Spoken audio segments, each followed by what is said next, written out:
Iš serijos atrodo fancy, šiandien gaminsime kiaulienos sprandinę. Turėjau likusias sprandinės, kurią kepiau orkaitėje.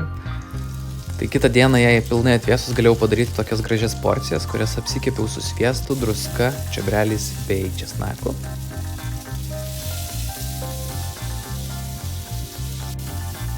Taip mėsai duodame karamelizacijos, vyksta Maillard reakcija, kuri duoda mėsai struktūros bei skonio. Ir tiesiog iš visų pusių gražiai apskrudiname.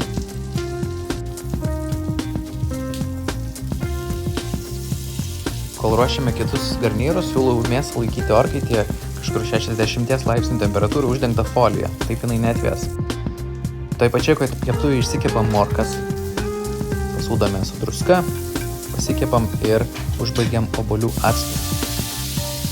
Sprandinę kepiau pasodinęs ant daržovių, tai buvo batatai, daug svogūnų, slyvų ir iš jų po to padariau kremą. Tai tą kremą tepu ant mėsos, tada dedu svogūnlaiškius, traškius svogūnus ir galiausiai puošime lėkštę. Tai tas pats kremas, kuris liko nuo sprandinės. Čia yra pirmas variantas. Jos dedame mėsą ir šalia morkas pateikiam.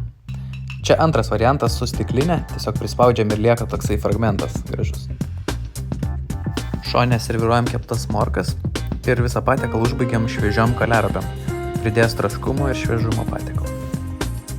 Skanaus!